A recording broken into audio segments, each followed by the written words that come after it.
The armor plating had seen better decades. David ran his diagnostic scanner over the ceremonial breastplate, noting impact stress fractures and oxidation that spoke of countless battles. Lyara, the Korthan warrior who dropped it off 3 hours ago, had said only repair structural damage, before disappearing back to whatever warriors did when not intimidating everyone in the corridor. He'd fix the cracks within 90 minutes. Easy work, really, just molecular bonding and stress redistribution. But the surface bothered him. Beneath the grime and tarnish, he could see intricate engravings, craftsmanship that deserved better than neglect. So he started polishing, just a bit, then a bit more. The metal responded beautifully, revealing patterns he hadn't noticed, stars and mountains, symbols he couldn't read but found mesmerizing. His hands worked in steady circles, cloth buffing away years of wear, and he lost himself in the meditation of it. This was why he'd become an engineer, these moments where function met beauty and you could honor both. Do you know what that means, human? He nearly dropped the breastplate. Lyara stood in the doorway, completely motionless except for her eyes, which had gone very wide. Behind her, 3 other Korthan had frozen mid-conversation, staring at him with expressions ranging from shock to something that looked uncomfortably like awe. The engravings were dirty, and I thought. His explanation died as Lyara crossed the bay in 4 long strides, stopping close enough that he could see his reflection in her dark eyes. "You polished my armor," she said, voice strange, "with your bare hands. Is that bad?" David glanced at the other Korthan, who were now watching with the intensity of people witnessing either a miracle or a disaster. "That's bad. That's definitely bad." One of the other warriors whispered something in their language. Another dropped their toolkit, and the clang echoed like punctuation. Lyara reached out slowly, taking the breastplate from his hands with a gentleness that seemed foreign to her usual efficiency. "Among my people," she began, then paused, searching for words. "To touch another warrior's armor in this way, cleaning it, caring for it with your own hands, this is not done casually." "I'm getting that impression, yes." David resisted the urge to back away, though his engineering instincts screamed that he just caused some kind of critical cultural malfunction. "I apologize. I didn't mean to offend."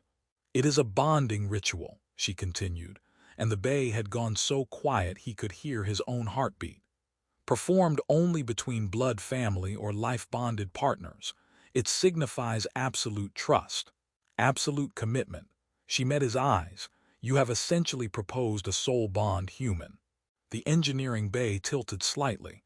"I've done what?" One of the watching Korthan made a sound that might have been a suppressed laugh. Another elbowed them silent. "Why?" Lyara's voice softened. "Why did you do this?" "Because he was an idiot who couldn't leave well enough alone. Because he had a compulsive need to fix things completely rather than adequately." David opened his mouth, closed it, then decided truth was probably his only viable option. Because it was beautiful.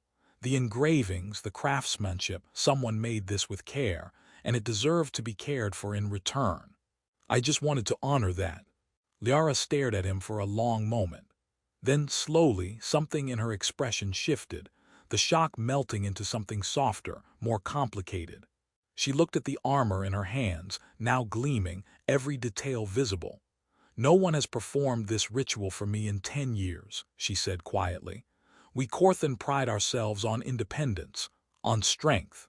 We have forgotten how to be tender." She looked back at him. "You reminded me what we've lost."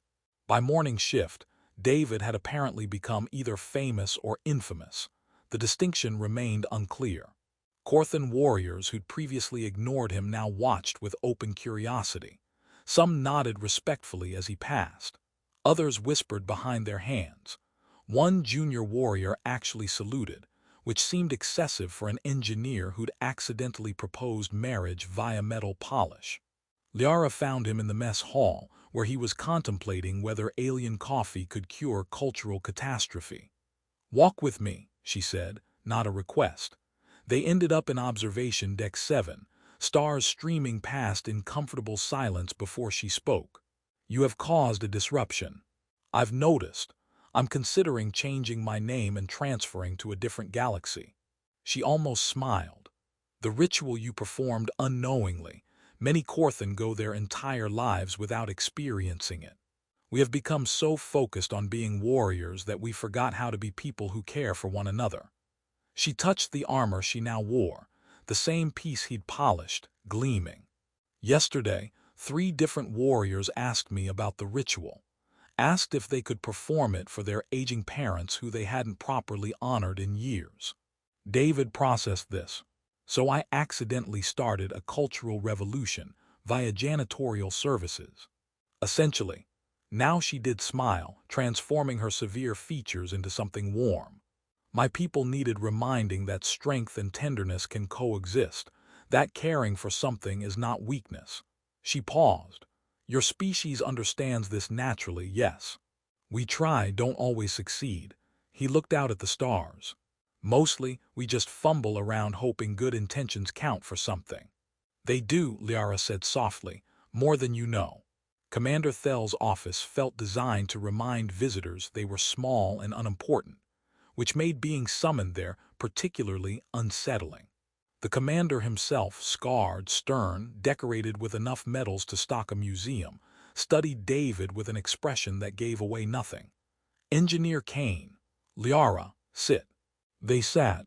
David tried not to look like someone expecting execution. Kane, you have created what my tactical officer describes as unprecedented cultural disruption. Thel leaned back. Warriors are performing bonding rituals for the first time in years. Families are reconnecting. One pilot cried during his shift yesterday, because his daughter cleaned his armor and he realized how much he'd missed that intimacy. David's mouth went dry. Sir, I apologize for any. I'm promoting you. Disruption that, wait what? Thel's severe expression cracked into something almost amused. You reminded us who we are beneath the armor. The Korthan Federation has spent centuries perfecting the art of war. We forgot why we fought, to protect what we love. You remembered for us. He stood, producing a small case containing a piece of engraved metal, armor fragment, beautifully crafted. This is given to honorary family. Wear it with our respect. David took it, genuinely speechless. Outside, Lyara walked with him in companionable silence before mentioning, my family wishes to meet you, if you're willing. As the human who accidentally proposed. As the friend who reminded me how to care. She glanced at him. You know, you're either remarkably wise or incredibly lucky. David considered his recent life choices. Lucky, definitely lucky.